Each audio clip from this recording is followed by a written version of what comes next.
নওগাঁয় national model স্কুলের পরিচালক শহীদ প্রামাণিকের বিরুদ্ধে তার সাবেক স্ত্রী শারমিন আক্তার সম্প্রতি এক সংবাদ সম্মেলন করেন। সেখানে তিনি তার স্বামীর বিরুদ্ধে অর্থ ও স্বর্ণালংকার আত্মসাৎসহ নানা অনৈতিক কর্মকাণ্ডের অভিযোগ তোলেন। ঘটনার শুরুতেই দেখে নেওয়া যাক শারমিন আক্তারের সেই অভিযোগের কিছু অংশ। আমার না হলে 20 ভরি গয়না ছিল আর টাকা পয়সা ছিল না হলে 10 লাখের মতো। অশান্তি মারপিট গন্ডগোল করে সে দ্বিতীয় বিয়ে করছে। আমি তারপরেও সেটা মেনে নিয়েছি। সোনা দানা দিয়েছি। হ্যাঁ, কতটুকু দিয়েছে? অল্প 2 ভরি লাখ আপনি মেয়ে যে বললো 20 ভরি দিয়েছেন আর দিবেছে করেছে ওলা আমি আমার পরিশ্রম করে নিয়েছি। শারমিন আক্তারের এই অভিযোগের পরপরই বেরিয়ে এসেছে চাঞ্চল্যকর সব তথ্য। পরিবারের দাবি, এই অভিযোগ সম্পূর্ণ মিথ্যা ও উদ্দেশ্যপ্রণোদিত। খোদ শারমিনের নিজের সন্তানরাই মায়ের বিরুদ্ধে নির্যাতনের বর্ণনা দিয়েছেন। মায়ের হাতে মার খেয়ে নিজের চোখের জ্যোতি প্রায় হারাতে বসেছিলেন ছেলেশ্রেষ্ঠ। আমার মায়ের সাথে আমাদের ভালোই সম্পর্ক ছিল, কি জানি হয় আমার মা আমাদের খুবই মারে, আমাদের অনেক টর্চার করে। আমার বোনের আমাকে মেরে আমার এই চোখটা নষ্ট করে ফেলছে। কোন চোখ নষ্ট করে ফেলছে? এই তো এই বাম চোখটা। কিভাবে মারছে? আমার মা আমাকে চোখে ঘুঁতা দিছে, কি দিয়ে? সেটা ঠিক বলতে পারছি না, কিন্তু ঘুঁতা দিছে, ওই জন্য আমার চোখটা একটু খারাপ হয়ে গেছে, ওটার অপারেশন করতে হয়েছে। শুধু ছেলে নয়, বড় মেয়ে সানজিদা সাবিহা শিফাও জানিয়েছেন মায়ের আচরণের কথা। মায়ের নির্যাতনে দাঁত উপড়ে যাওয়ার মতো ঘটনাও ঘটেছে তাদের জীবনে। বাবার ওপর চলা দীর্ঘ 17 বছরের এই অসহ্য মানসিক ও শারীরিক যন্ত্রণা সহ্য করতে না পেরে মেয়ে নিজেই বাবাকে ডিভোর্সের পরামর্শ দিয়েছিলেন। তো আমাদের বাসাতে এই ঝামেলাটা আমি ছোটবেলা থেকেই দেখে আসতেছি যে মা সবসময় বাবার সাথে এরকম একটা অত্যাচার করে। তো বাবা মনে করে যে আমরা ছোট ভাই বোনেরা আছি দেখে হয়তো বা আমাদের ভালোর জন্যই রেখেছে, কিন্তু আমাদের উপর যেগুলো অত্যাচার করে, মানে বাবাকে যদি না পাই সেই মুহূর্তে আমাদের উপর অত্যাচার করে। যেমন এর আগে একবার হচ্ছে বাবার স্কুলে খেলাধুলা হচ্ছিল, ওই সময় আমাকে এমনি মারধর করে করে আমার দাদু প্রায় দেয়।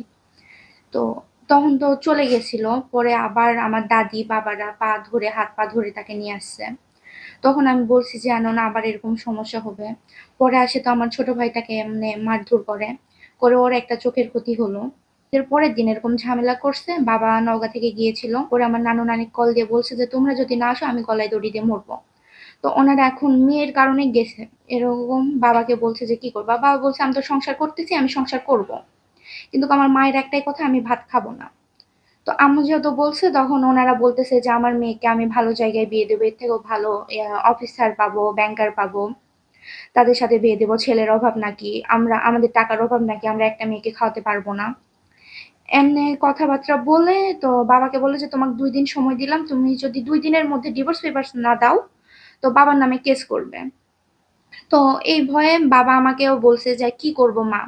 আমি বলছি দেখো বাবা, এরকম ঝামেলা প্রতিনিয়ত করার থেকে একবারে বাদ দেওয়াই ভালো। বাবাকে এই সিদ্ধান্তটাও আমি দিয়েছি যে প্রতিনিয়ত এরকম ঝামেলা না করে হচ্ছে একবারে ডিভোর্স দেওয়াই ভালো, কারণ এগুলো আমাদের উপরে অনেক ব্যাড ইফেক্ট পড়ে। বাবার সাথে ঝামেলা করলে আমাদের কোনো কাজ করতে দেয় না, পড়তে বসতেও পর্যন্ত দেয় না।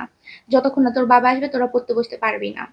তো এগুলোর কারণে মূলত আমরা বলছি যে ডিভোর্স দিই। অভিযুক্ত শহীদ প্রামাণিক বলছেন, গত 17 বছর ধরে তিনি কেবল সন্তানদের ভবিষ্যতের কথা চিন্তা করে সব সহ্য করেছেন। তার দাবি, সম্পত্তি লিখে না দেওয়ায় এবং তালাক দেওয়ায় ক্ষিপ্ত হয়ে তার বিরুদ্ধে 5 লক্ষ টাকার ভুয়া যৌতুক মামলা ও সংবাদ সম্মেলন করে মানহানি করা হচ্ছে। আমার বিরুদ্ধে যে আনীত অভিযোগ প্রেস কনফারেন্সে করা হয়েছে, এটা পুরাটা একটা বানোয়াট এবং মিথ্যা। যে মহিলার সাথে আমার বিগত 2008 সালের 22শে মে তার সাথে আমার বিবাহ বন্ধনে আবদ্ধ হওয়ার পর থেকেই আমার পারিবারিক কোলাহল দিনের পর দিন বৃদ্ধি পেয়ে যায়।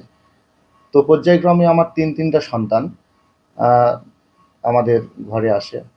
এর আগে 2024 সালে আমার বিরুদ্ধে মিথ্যা একটা মামলা করেছিল এবং তারপরে বারবার আমরা পৌরসভাতে তিনবার বসার খুব চেষ্টা করেছি এবং পৌরসভা থেকে পরপর তিনটা নোটিশ দেওয়ার পরেও তাদের ফ্যামিলি থেকে কেউ আসে না।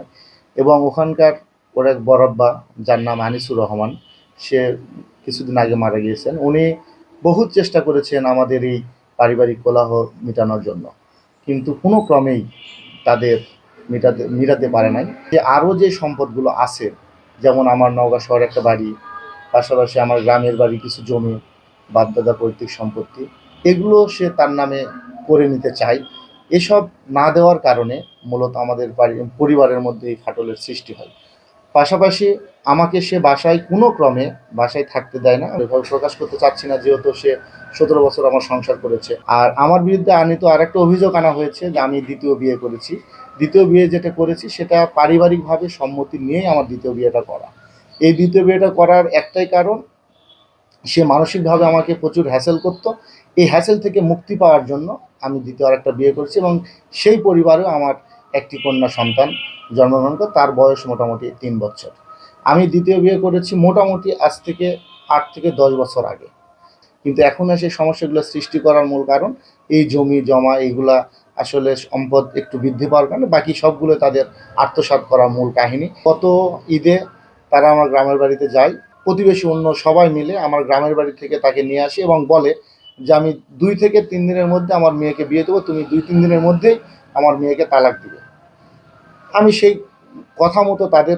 তাদের কথা শুনেই আমি মোটামুটি এমন সিদ্ধান্ত নিই, এবং গত 25শে মার্চ তাকে আমি ডিভোর্স পেপার পাঠিয়ে দিই, এবং সে 31শে মার্চ এটা গ্রহণ করে, এবং পরবর্তীতে সে 2 এপ্রিল আমার বিরুদ্ধে একটা আনিত অভিযোগ আনে আমি নাকি তাদের পরিবারের কাছ থেকে 5 লক্ষ টাকা যৌতুক চেয়েছি।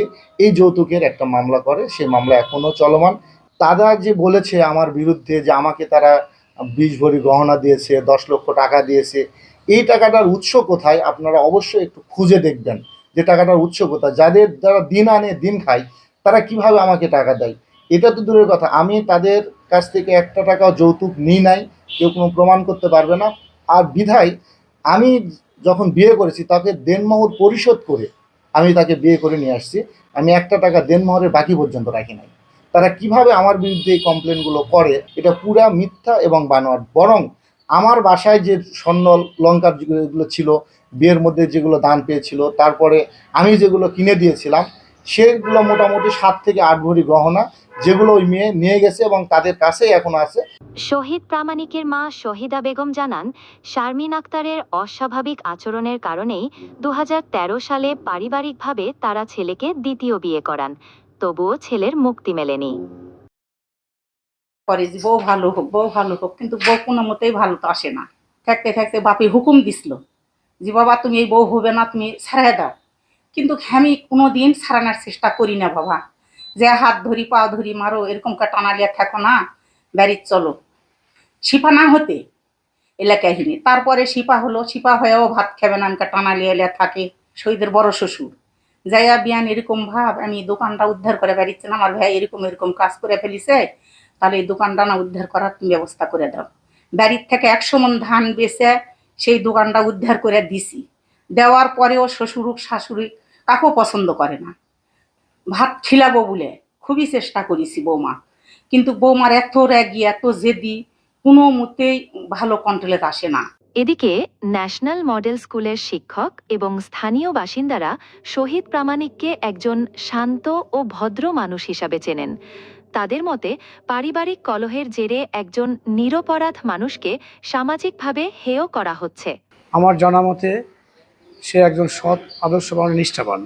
আমি শুধু নয়, আমরা যে অনেকগুলো টিচার এখানে আছি, আমরা এক বাক্যে বলতে পারি যে স্কুল চলাকালীন অবস্থায় যে কথাগুলো শুনতে পাচ্ছি বা দেখতে পাচ্ছি, আমরা এর তীব্র প্রতিবাদ করি। তাই এগুলো ভিত্তিহীন যে কথাগুলো আসতেছে, এগুলো আসলে বানোয়াট। আমাদের কোনো সময় এই গার্জেনদের পক্ষ থেকে আমার এখনো শুনি নাই আমি যে রাত বিরাতে ডাকে সে বলছে বা কোনো কথা এই সম্পর্কে আমার এখনো শোনা হয়নি।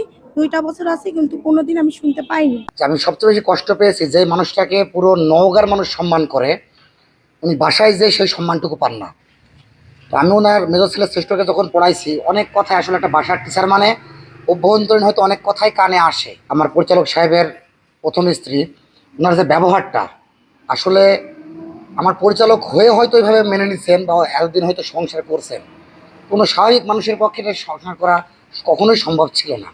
বিগত 4 বছর ধরে স্কুলে আছি, আমাদের সাথে কখনো এরকম ব্যবহার করেনি বা আমরা কারোর সাথে করছে এটাও দেখিনি। তিনি ভালো মানুষ, আমরা যেটা দেখছি একজন প্রিন্সিপাল হিসাবে, টিচার হিসাবে ভালো।